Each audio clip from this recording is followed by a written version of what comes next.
Affronter les hauts sommets de l'Himalaya en moto, voilà le pari de l'association réunionnaise Motoland Aventure.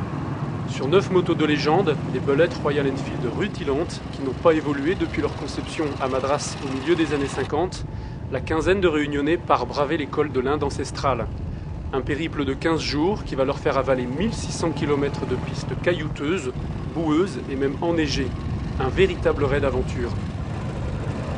It starts from here now.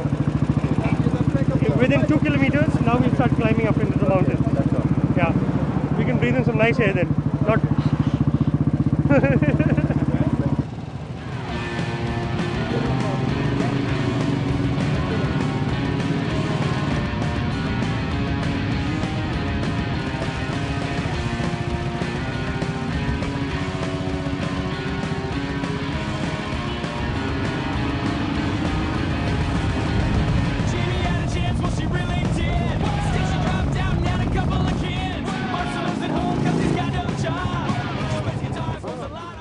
Cabbage with potato in Indian style. Du chou et du pomme de terre. And anybody want rice? Vous avez besoin de riz là? Ouais. Oui. How many rice?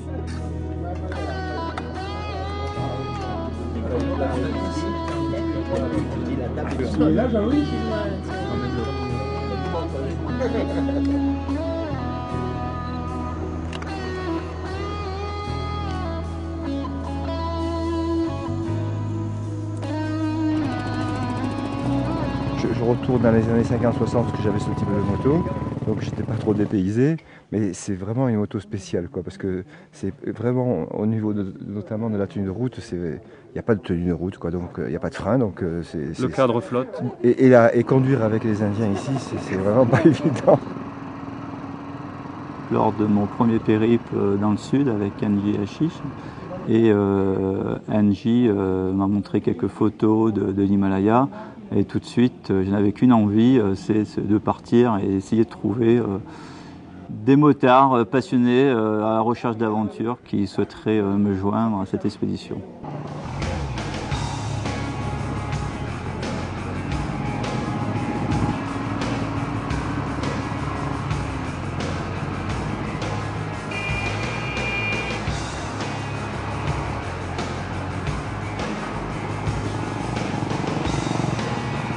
Petite route sinueuse au milieu de ces vallées verdoyantes. Il y a des petits temples nichés partout. Les gens nous saluent, des couleurs de tous les côtés. Ces camions, donc ce mélange de cette paix au niveau de la nature et puis ce trafic routier sur ces toutes petites routes avec ces camions qui font aussi du bruit. Enfin, c'est étonnant et c'est un émerveillement quotidien.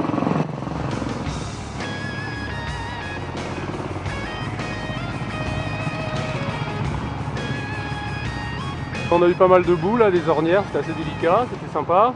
On a pas mal glissé et puis il y en a quelques-uns qui ont calé, mais personne n'est tombé. On a fini par y arriver. Et là on va attaquer le sommet, on a encore 70 km.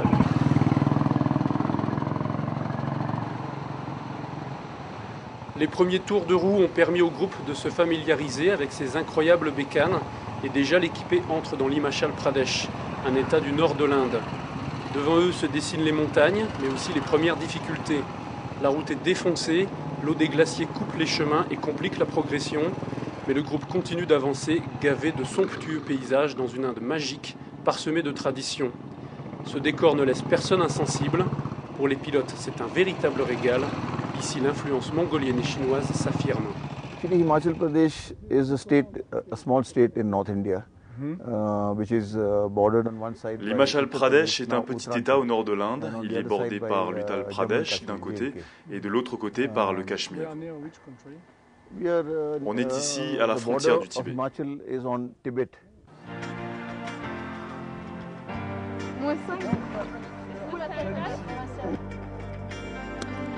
Ça chauffe. Mais là, ça va être le reportage. On a passé à... il faudrait qu'il y ait un lac. If you are lucky, you can go about for a Ouais, je crois que c'est vrai qu'on avait prévu aujourd'hui un trip en moto qui nous a ramené dans un petit village. Et puis, solution de remplacement, là on est en train de se balader, de marcher au travers de petits villages perdus dans la vallée. grande émotion, oui, de découvrir ces gens, de les voir vivre, parce que c'est vrai que parfois, en passant rapidement en moto, on n'a pas toujours l'occasion de profiter de ces instants de communication avec les gens, quoi. Donc oui, très riche en apport culturel et en information, ouais, très riche. Bonjour. Bonjour. Bonsoir. Bonsoir. Au revoir. Comment allez-vous? Comment allez-vous? On a l'impression qu'ils ont rien, qu'ils vivent de rien, ils sont perdus au milieu de la montagne et en même temps, on n'arrive pas à voir véritablement, comme chez nous, une économie se dessiner. Et en même temps, c'est sourire, chaleur, bonheur, douceur de vie. Je crois que c'est ce contraste qui nous frappe tous en ce moment. C'est d'un côté, on n'a rien. Et de l'autre côté, on a une espèce de bonheur et une force intérieure et une douceur intérieure qui est absolument stupéfiante.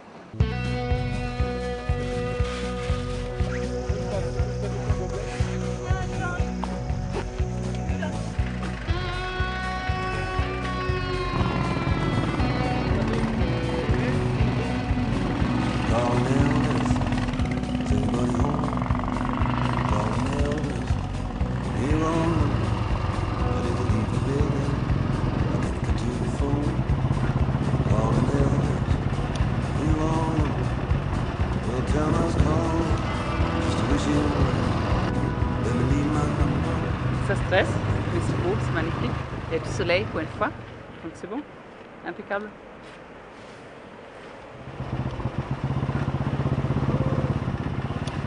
Ouais, je crois qu'il faut réussir à adopter la même sagesse que ces gens-là dans ces villages au perché, et puis on conduit de la même manière. Il faut rester extrêmement décontracté.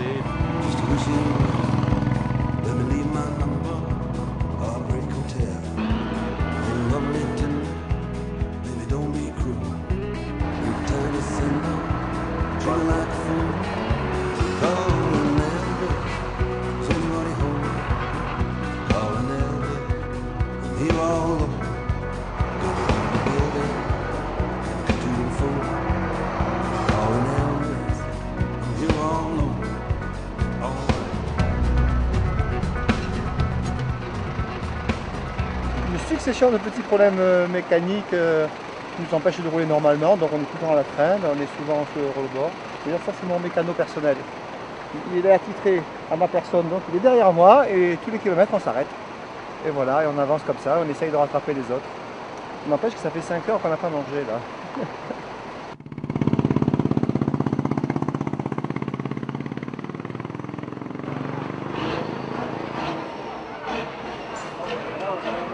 L'authenticité des gens, leur gentillesse, l'originalité des décors, je trouve que c'est tout à fait, c'est vraiment dépaysant et c'est extraordinaire. Je suis ravi de me trouver là, on est sur une autre planète.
Par rapport à la fonte des glaciers, on a un éboulis relativement très important et bon, il y a forte chance qu'on va passer peut-être plus de 3 heures.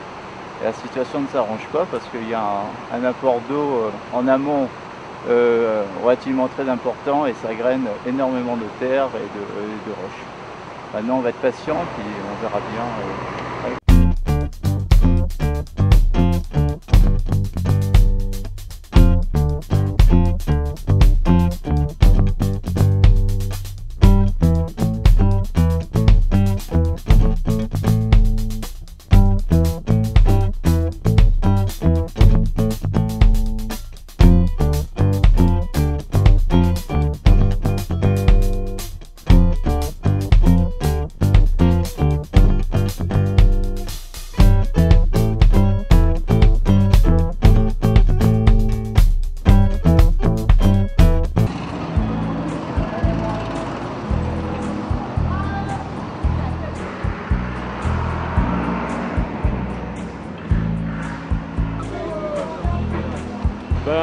était parti pour grimper les deux cols à 4000 mètres puis à 4500 mètres. Il paraît même qu'il y a de la neige là-haut.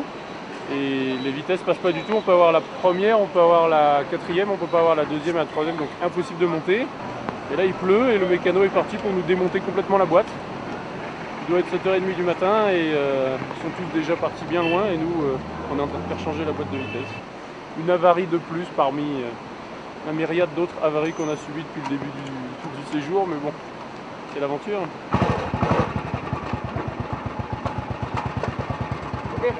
Go, go, go.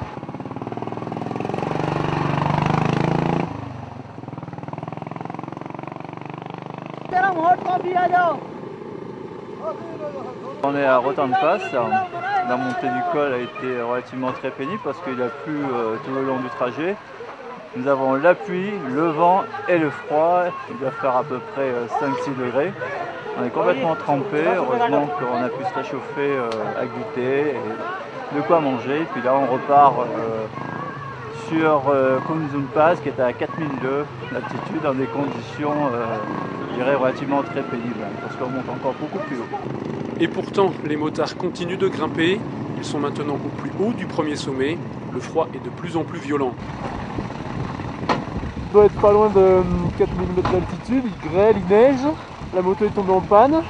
Le réparateur qui a même pas de gants, mais un joli bonnet, essaie de trouver la solution. On est deux motos à s'arrêter, les autres sont là-haut. On doit faire facilement moins 2, moins 3 degrés. Et regardez. Et bah c'est l'aventure quoi, mais le moral est là en fait. C'est marrant parce que c'est une galère, oh là là.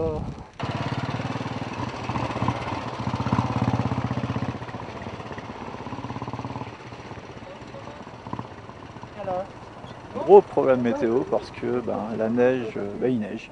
On ne s'attendait pas à avoir de la neige aussitôt. Et on devait passer effectivement aujourd'hui le col Koh-Samui Pass et le col est bloqué avec la neige et on est pratiquement obligé de rentrer sur Rotterdam Pass et ça va être très dur parce qu'il y a des pilotes qui sont très fatigués. Et t'es étanche aux pieds et tout? Non, comme d'habitude. Et t'es glacé? Mais là, bon, j'ai des nylons. J'ai les pieds dans l'eau, mais j'ai pas le pied mouillé en principe. On reste ici, je crois que c'est à Sage. C'est plus sage. Ouais, plus sage et on bon, verra demain. Comme que... c'est la première chute de neige qui était prévue normalement en octobre. Octobre, oui. Ouais, début, même mi-octobre. Je pense qu'elle va pas durer longtemps et espérons-le. Mais personnellement, moi je trouve ça grandiose. Oui, on vit quelque chose de très fort en ce moment.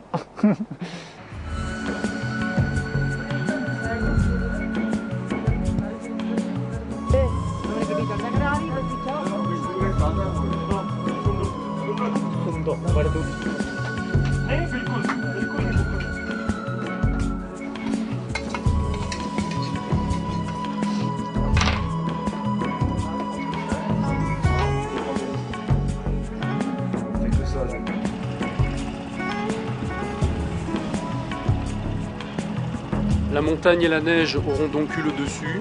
Il faut rebrousser chemin. Les corps des motards sont meurtris. Les visages, les doigts et les pieds restent figés par le froid. Il fait quelques degrés en dessous de zéro. La jubilation a disparu pour laisser place au goût amer de la déception. Comme une gifle glaciale, le vent cingle la peau et renvoie le groupe vers la vallée. L'Himalaya a refermé sa porte.